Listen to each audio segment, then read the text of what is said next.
Welcome to the Eat Away Kidney Stones podcast. I'm your host, registered dietitian and kidney stone expert, Melanie Betts. After learning a ton about kidney stones and helping people prevent stones at the University of Chicago, I was fed up with all the terrible advice people were finding online. So I decided to do something about it. The Kidney Dietitian was born.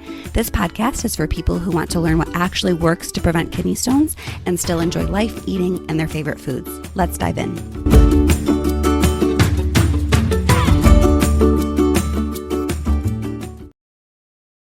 So today on the podcast, we have a fellow dietitian named Dave Grotto. I was so excited to have Dave on the podcast because he is doing some wonderful work around helping children expand their repertoire of foods that they eat and just doing a lot of really, really cool work in terms of helping children have a positive relationship with both food and their bodies, which is something I'm all about.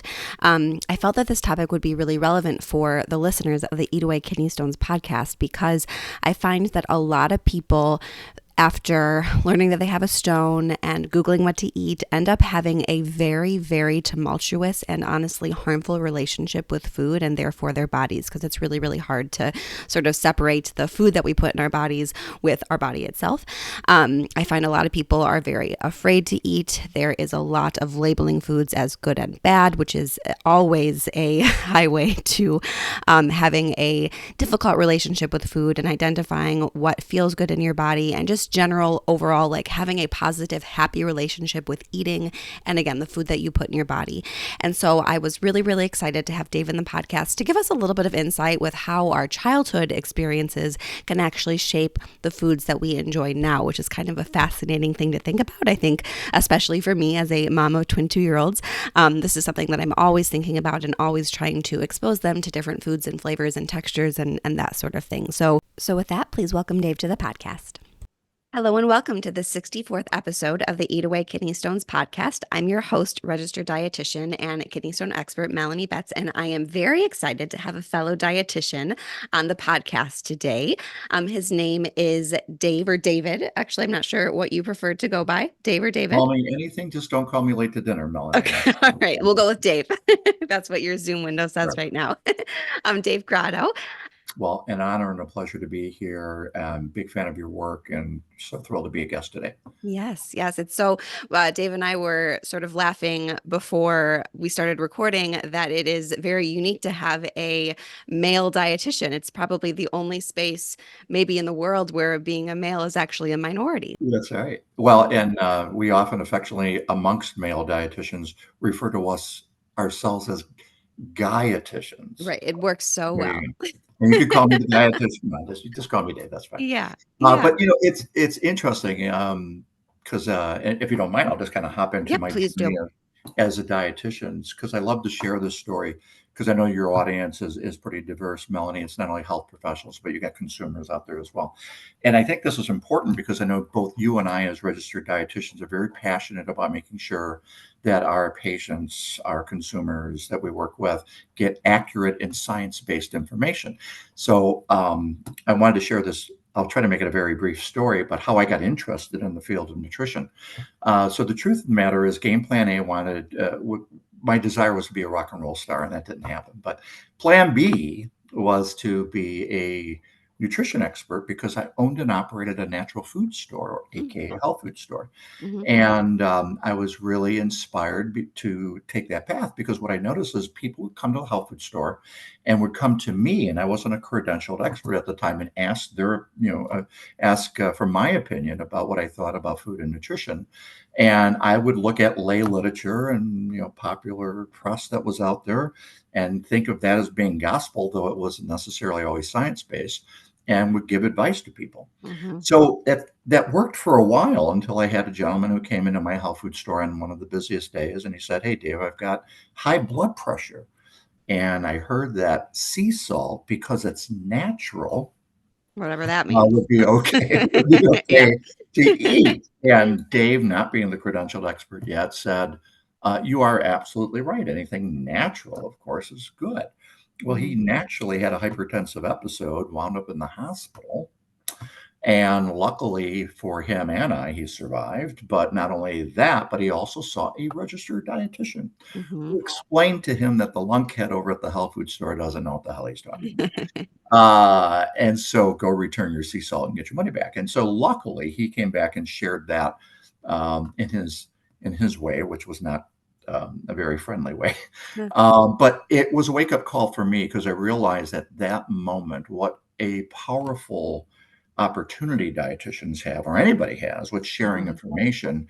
And all the more reason to make sure that you're getting your nutrition information from the credentialed expert, the registered dietitian. So I just wanted to share that with you. Yeah, that's such a, I mean, not fun story. Like I suppose it could be fun since he turned out to be fine. But I love that that's kind of like your impetus for becoming a dietitian. That's so fascinating. And I appreciate that he came back and told you what happened, right? Very Um, fortunate. because Yeah. I get people, I work with people all the time who form stones because of very high protein or very low carb keto diets, or keto like diets that their personal trainers told them. I all the time. And it's terrifying to think, right? Because a personal trainer, I think they do have a bit of nutrition education, but there's not much. And it's not specific to you, right? Like, sure, a high protein diet is probably going to be fine for most people, but for susceptible people, this can be harmful. Also thinking about a kidney disease standpoint, that can make your kidney function decline faster. So Right. it's scary stuff. Yeah. Getting advice from people who don't know you, right? Not only a credentialed expert, but also someone who knows what's going on with you in your life, you Yeah, know? and I think, Melanie, just to build on that, it's about medical nutrition therapy. So those Hmm. people that are listening, if you've got a health challenge, especially, you don't want to trust your health with a local gym rat and their opinions about, and all due respect to them. I think to your point, a lot of people think like, hey, this person is enjoying good health, or they lost 50 pounds, Right. or So they that, gained muscle mhm. mass. Therefore, whatever they did must be the path for me.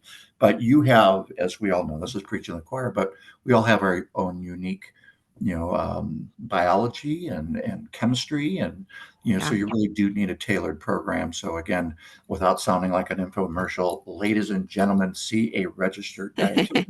You can go to eatright.org and find one in your local area, Yep. and or just dial 1-800-Melanie if you're dealing with kidney stones. Yep. I don't know if that's your contact information. Yes, we do. It's actually new. We have a team of dietitians who work with people with kidney stones.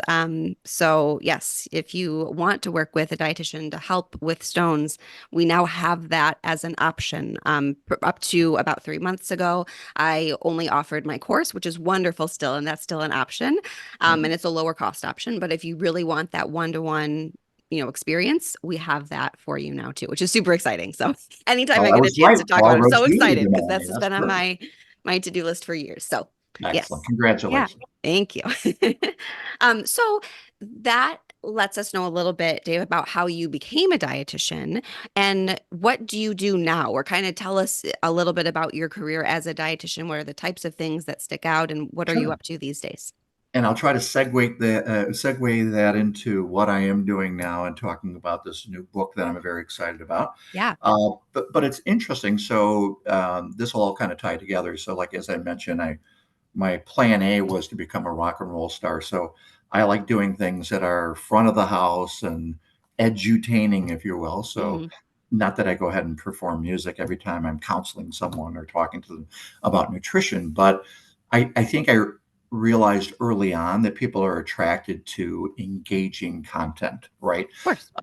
So you've got to make it fun, you got to make it relevant to people's lives, and so that's kind of been my path. So I'll make a very long 40 plus year career concise, but Mhm. from a clinical side, I really had some very unique experiences. I helped launch one of the first heart disease reversal programs that was based on the work of Dr. Dean Ornish. Uh-huh. And so this was kind of one of my first experiences to a benefit of a plant-based diet, because Hmm. he was definitely all about that and had some amazing, results with that. That led to another opportunity working in the oncology sector an integrative cancer center. So it was where people were still getting, chemotherapy and radiation, but finding out that the power of nutrition for helping to mitigate some of those side effects, or maybe working on a remission strategy, decreasing the risk for recurrence of disease, other types of cancers, and so forth, was pretty powerful. But I also found there too is that quite often when you go to talk to people about their health and about nutrition, sometimes that can follow on the heels of bad news.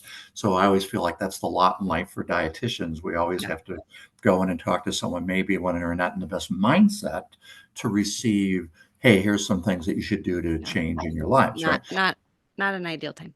Not an ideal time, but that's why I discovered that maybe getting people to laugh or take their minds off their problems actually could be a blessing to them, have therapeutic benefits.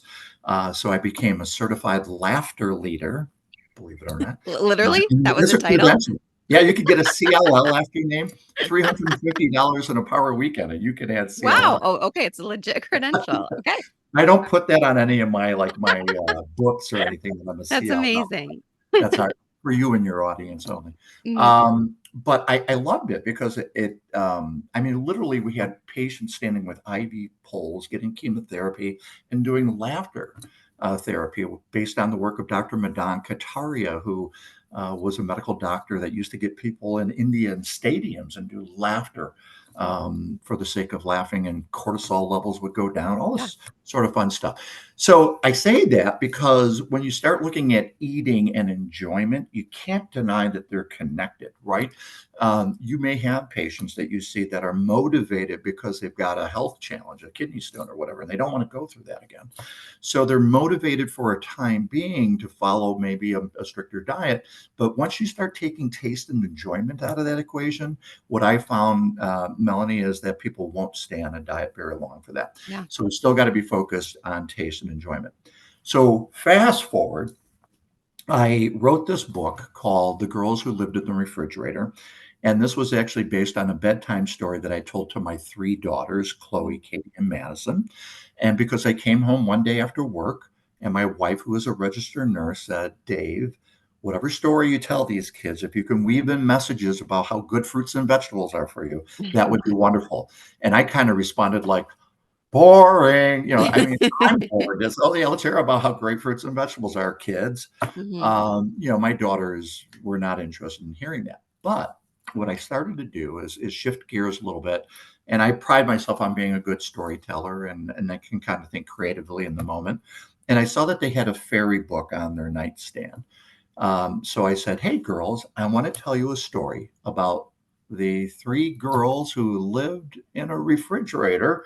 And then I immediately thought of like, oh, well, now they're going to try to get into a refrigerator or something. So luckily, since the 50s or 60s, they no longer have the ability to lock themselves into a refrigerator, let alone fit into a refrigerator. So I was thinking immediately, okay, legal disclaimer. So I said, these were not ordinary girls at all, because living in a refrigerator, if you were a normal good girl, could be quite dangerous. So I said they were magical food fairies. Chloe, my oldest daughter, was the vegetable fairy who lived in the vegetable bin. Katie was the dairy fairy who lived in the dairy bin. And my youngest daughter, Madison, who, by the way, is a registered dietitian. Oh, really? Nice. Is my mini-me, lived in the fruit bin.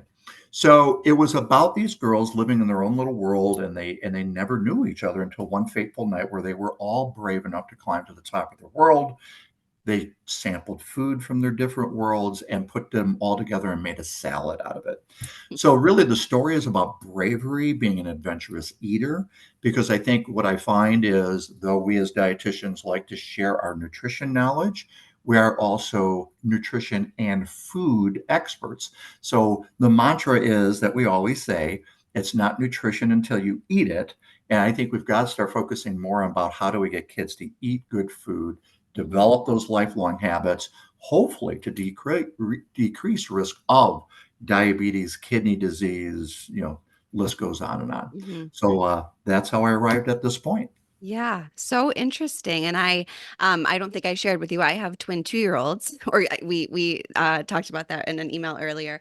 And so I'm super excited to get my hands on this book and read it to them, because coming in the mail. Yes, yes. Because one thing, and I am not a pediatric dietitian at all. However, as a mom and a dietitian, one thing that's been very important to me since the day that they started eating food, real food, was just to get them exposed to different flavors and textures and of all types, right? Certainly fruits and vegetables. Cheese was not a problem. They are big fans of cheese, um, and milk.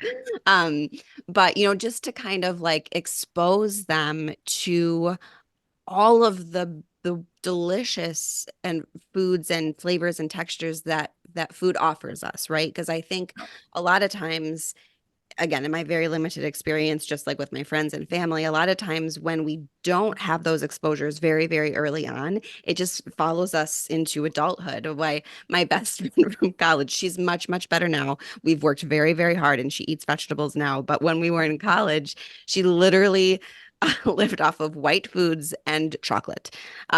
White pasta, cottage cheese, ranch dressing, potatoes, sometimes chicken fingers, but that was a stretch. And a lot of times she says it's because there just wasn't a lot of different foods when she was growing up. And so it really does have an impact on your food preferences for the rest of your life and therefore your health. So Absolutely. yeah. And, the other interesting thing I think to go along with that, Melanie, is that not only can your family be instrumental in influencing the type of foods that you're eating, but the mere act of eating together as a family, Mhm. so I'm very proud to partner with the FMI Foundation. And your listeners may not know that today or this month in September is Family Meals Month.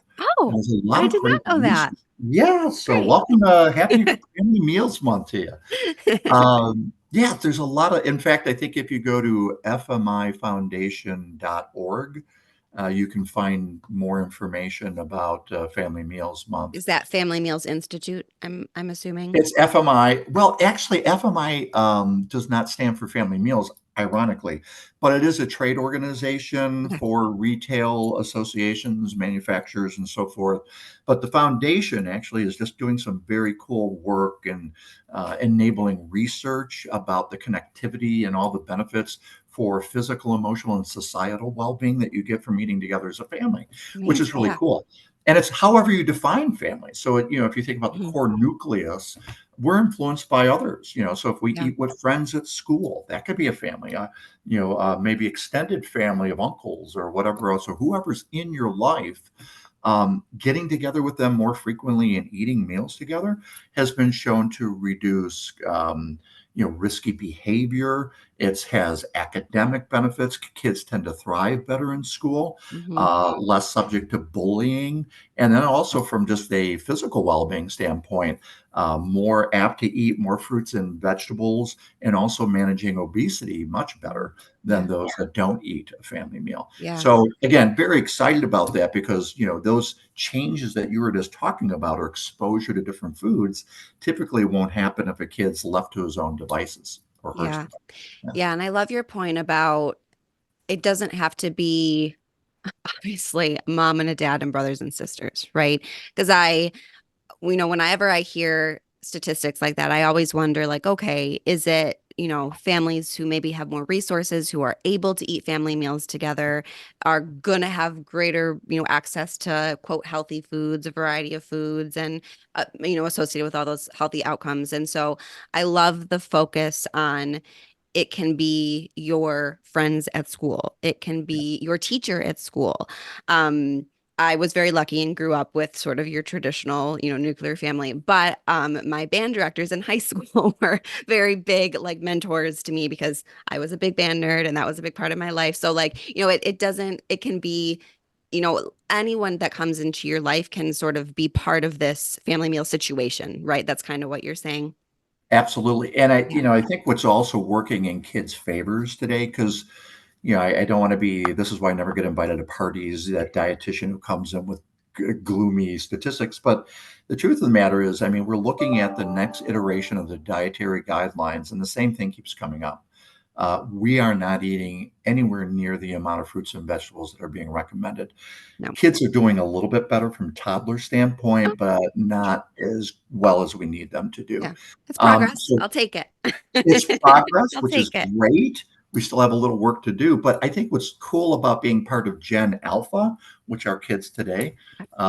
So Gen Alpha is the biggest generation ever, and they are the most diverse generation. So if you think about being exposed to global international flavors, so exciting, different foods, and that might be the linchpin, or the turning point or tipping point, I should say, to get kids to eat fruits and vegetables.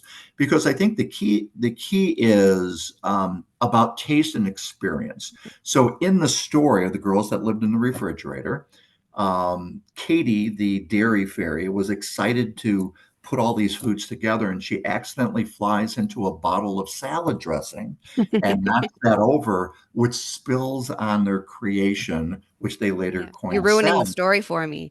Well, Spoiler alert. we gotta give a little spoiler here, right? Yeah. But what they found is Madison, who is the youngest of the three food fairies, and the one who is a little bit more timid and reluctant to try new foods, made all the difference in the world, because some of that salad dressing spilled on her hand, and she smelled it and liked the smell and tasted it off her hand. She goes, "Oh my God, this is good." And so she got excited about eating this concoction because it tasted so good and it was fun. So I know a lot of parents struggle with that. And your friend, ranch dressing, right? Nothing wrong with ranch dressing, but nothing wrong we with should ranch probably have more dressing. variety. Not just for chicken tenders anymore, but it could be for a salad. Now, of course, you don't want it to be all ranch dressing, a little bit of salad, flip that around, right? So a little bit will do you. But if that's what it takes to get kids to eat more salad, wonderful. That's a win, mom and dad. Yeah. Whatever you need to do to go ahead and get them to eat more fruits and vegetables is fantastic. Yeah. And Fresh, that's true for frozen, adults. canned, pureed, go for it.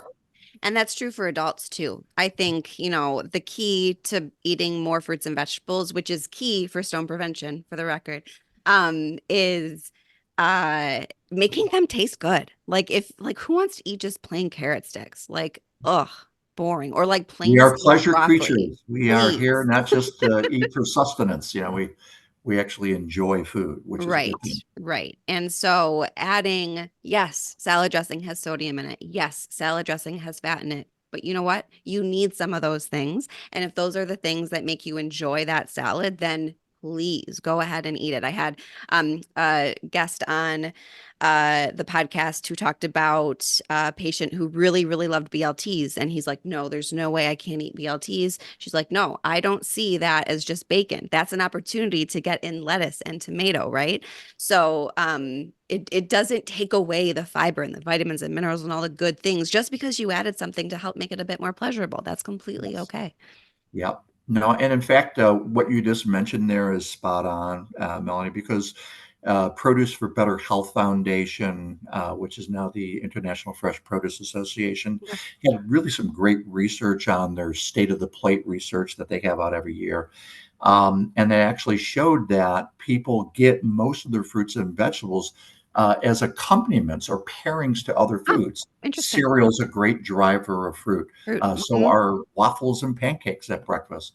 But also, having that burger and doing some builds to that, maybe it's not only a BLT, maybe it's a BLTO. You throw some slice of onion or maybe avocado. Avocado. Right. I just realized I didn't eat lunch yet. I'm starting to salivate. Hopefully it's not apparent. Yeah.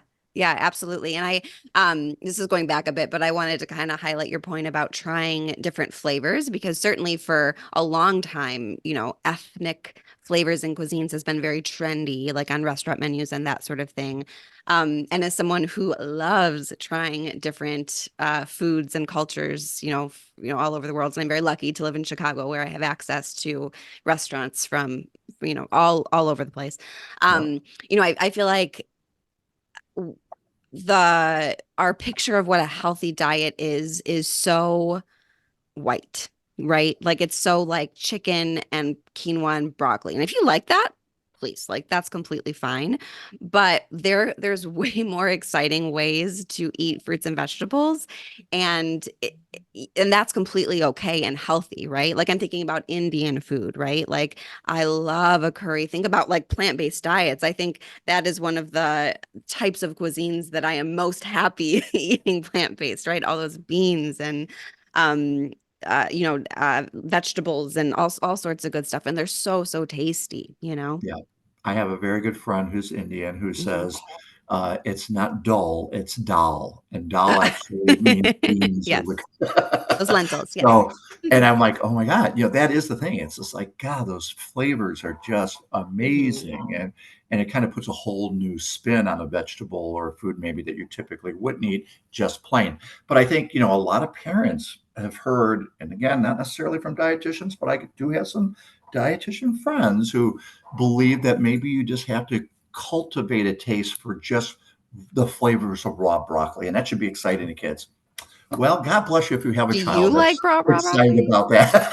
Yeah, I mean, I can eat raw broccoli and be happy, but I could be happier I if need it's with dip. the balsamic glaze or Yeah. or it's baked and it's you know Mhm. what I'm saying. But yeah, I think we have to kind of loosen up those thoughts about what food should be for kids because if you haven't got the memo, kids will have periods of time in their life where they'll be picky. It might take 5, 10, 20, 30 times to introduce a new food to a child and have it become part of their food vernacular. Mhm. So, this message is out to the moms and dads out there. Don't give up on broccoli or other fruits and vegetables. Keep trying it and try different ways and get feedback from your kids. Because what you might find is that the food formats that they love, like pizza or burgers, that might be the port of entry for a new food for them. Throw it Mhm. on that sandwich, and there's no shame in doing that at all. Yeah. Yeah, absolutely. And also taking away the pressure, a pediatric dietitian tip from a non-pediatric dietitian. The more you tell a kid to do anything from my limited time as a parent, I've learned the least likely they're going to do it. I had that lesson this morning trying to get them to put their shoes on. Yes. So, if you're forcing them, like, eat your broccoli, you have to eat your broccoli before you eat the rice or whatever it is, they're not going to do it. And that's going to Yeah. create those negative associations. So they'll eat it when they're ready. Yes. Just And I keep think, trying. your approach is spot on, Melanie. And as you just said, you're not a pediatric dietitian. I'm not a pediatric dietitian, but I was a father of three daughters. And what I found is getting them involved in the process by maybe learning more about foods, because I think that Mhm. was the takeaway from the story, bedtime story originally, now converted to a book, was they wanted to know more about some of the foods that I talked about in that story, right? And then what you'll notice at the end of the book is I have a recipe for fairy salad. Oh, So nice. getting kids involved, helping them put food on the table, helping them create maybe the meal that you're going to sit around the table and eat is really key and important. That's what's going to encourage them to be adventurous eaters. Because if they can put their stamp on, I created this, or I Mhm. helped mom create this, that's a win. Mhm. Yeah, absolutely. Well, I feel like we've had such great conversation. We've completely gone off base from our list of questions, which is No good, which worries. is good. But I do want to kind of bring this one up. So why not focus on general nutrition rather than being brave? Like why is being brave with their food choices the really focus of the book versus just like healthy eating in general? Yeah, well, I think it's kind of a build on what I said earlier, right? Mhm. So when you've been diagnosed with a health condition as an adult, for often that will motivate us to make some changes.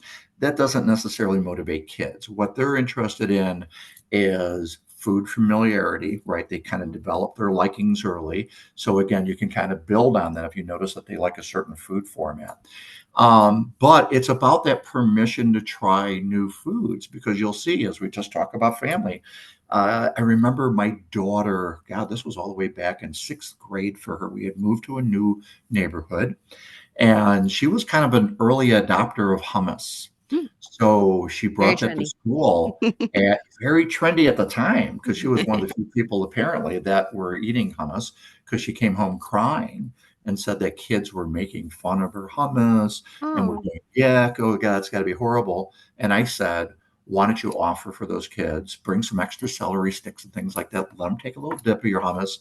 And it was like, I don't want to say that the Grotto family was responsible for the trend of hummus being on fire, but in our area of Elmhurst, Illinois, I think we played a role because kids loved it and Mm-hmm. they stopped making fun of her and they were like, oh my God, she's like the new food guru if we want to try new and exciting flavors. So I think that gets back to the bravery thing because Yeah. kids do have pressures, not only from parents and what they like to eat and how they model for their children, but it's also The kids. other kids. Kids can be sometimes Yeah. unkind. But think about that strategically, or maybe offering to bring food to schools that meet school regulations. Of course, might be a great fun thing. Have an international day. Maybe encourage teachers there to try new cuisine in different cultures. Yeah. That is such a great point. I haven't gotten there yet. My twins are two, so they don't have a lot of food. Maybe they do at daycare. I don't know. But I think that they're probably not there yet. And so I haven't even thought about that aspect of parenting and that pressure that I'm sure going to get from other kids if they bring quote weird foods to school. So that's a great point. Yeah, and I think it's less of an issue. I mean, my daughters, are older and they're at their upper 20s. So I think for someone who's millennial Gen Z versus Gen Alpha, where there's more international flavors and Yes. acceptance of these foods, probably a Yeah. little bit less pressure. But starting at home and getting kids Hmm. exposed to all those different cultures is a great thing. Yeah. Yeah. Why did you focus on fruits, vegetables, and dairy specifically? Why not, Yeah. beans or like, I don't know. Why those things? Well, beans, I'll throw those in with vegetables, right? So plant-based foods, because as a dietitian, and this is really the hidden agenda behind the book, Hmm. is even though it's about bravery and being adventurous eaters, the girls that lived in the refrigerator happen to represent what are referred to as underconsumed food groups. Back to that earlier statement, dietary guidelines acknowledges every 5 years that we simply are not getting enough of these foods. Now, good news on dairy, kids are eating more yogurt and they're eating more cheese, not as much fluid milk, and there's a lot of nutrition packed into there. I'd like to see kids doing more of that. Hmm. And then again, fruits and vegetables. So that's what this is really about, is trying to bring awareness. In fact, September is National Fruit and Vegetable Month too. Look at this, a Perfect. It's good also my time. birthday, so it's the best And month I know ever. this might not air till later. I'm trying to be evergreen about my messages in Yeah, here. But October, you could celebrate National Fruit and Vegetable Meals and Family Meals Month. Feel free. sure. Yeah. Okay. Awesome. And it's so funny because I would say those are probably the three food groups that people aren't eating enough for kidney stone prevention as well. Because the more fruits and Circle of life. vegetables, There look it at is. that. I've I got say Lion King singing in the background here. 99% of the things that we talk about for stone nutrition are exactly in line with the dietary guidelines for Americans. Don't eat a ton of salt. Get in your calcium because that's going to reduce your oxide absorption. Get in your fruits and vegetables because those are packed with obviously things good for you in general, but also things that are really, really good for stone prevention. We talk about not eating a ton of meat, some completely fine, right? But we don't need to have a giant steak every day. So a lot of it is very much in line with what your message is for this book and trying to get these habits instilled in people and this exposure really. It's not even habits. It's both, I guess, but like the exposures to these things as early as possible. Yes, Yeah. exactly. Spot on. Yeah. I think I might have just answered this question myself, but what are your goals for the book and what are you really hoping to accomplish on a bigger level? Yeah, no, I'm really glad that you asked that because I would love to have robust book sales. The book is doing well. And I'll give out the shameless plug for all those Yeah. who are listening. If you want to get a copy of the book, Amazon.com is probably the simplest way to do it. Who doesn't shop on Amazon? Or you can go to the girls that lived in the refrigerator.com to find access to the book. So the book has come out in a paperback, hardcover, Audible, partnered with them too, and in fact, I have narrated the book. Nice. So if you want to get on your best jammy jams and you want Uncle Dave to read to you before you go to bed, absolutely. And then I've got an ebook version as well too. Okay. So my goal is obviously to have this book come out, but I actually have planned an entire series. Oh. And what I would love to do before I talk about the series is I am hoping that I'm going to be able to partner with a retailer, some commodities, to bring this to life in the grocery store. So if you imagine that you have one of your patients that comes in that says, okay, well, I've got Melanie's great recommendations, but hey, I got a family of 5 I got to feed. Mm-hmm. I've got to make sure everybody's on board, right? How do I do that? And especially I got little kids that might not be thrilled about eating new foods. Well, wouldn't it be great if you walked in and there's a QR code that you can go ahead and snap with your smart device, and it brings you to the Girls That Lived in a Refrigerator Explorers Club, right? It's So you got like one of those tours that like an audio tour at a museum. exactly, Yeah. exactly. And can you imagine, like, we'll sign you up, and little Susie, just picking out a name, she decides to try broccoli for the first time because she's never had that, right? So she checks off a little mark on her Explorer card that says that she tried broccoli, and she gets rewarded for that because, Melanie, there's actually some really good research showing that incentive programs, not with like indulgent foods, but incentive with a sticker, or it doesn't even have to be really Mm. something super expensive, a coloring book, so forth, will motivate kids. And maybe mom gets a coupon for Brussels sprouts, and maybe that's the next food that they try. So Mhm. that's something where I would love to take the story and really move the needle on consumption to get kids to go ahead and try new foods. And as far as the series goes, when you look at the end of the book, and I know you haven't seen it all the way through, but there's a little foreshadowing to the next book, which Oh, will be called The Boys Who Lived in the Pantry. okay. So An there's a obvious lot of progression. magical fairies in this house, I'll tell you that. And apparently not just in this house, but where the girls have, live in the refrigerator in that house, they happen to live in a very diverse neighborhood. So the family that's right next door to them to the right are Filipinos. The ones right next to to the left are from Ecuador. Mhm. So what they do is they travel on Maisie, which is the dog that lives in the house, who also can see the fairies. Mom can't quite see them yet, and brings them to the next door neighbors to meet new magical food fairies to learn about all their different cultures, Oh, that's how they so fun. celebrate occasions with fruits and vegetables. Yeah, I'm really excited about it. Yeah. Yeah. Oh my gosh. Do you know approximately what's your goal for that book to come out? Are we talking like 2025, 26, 7? 2025 for Okay. sure. The Boys Who Live in the Pantry will be coming out. And then we haven't quite thought of a title yet for the expansion of the series, but it'll be more like the girls that live in the refrigerator go on an adventure. And Hmm. maybe it's Ecuador, so it'll be that designated book series. Maybe Yeah. there'll be little smaller books for all these different cultures. But I'm excited. And of course, as being a dietitian, I believe not only can food do well for you from your physical well-being, from a societal well-being.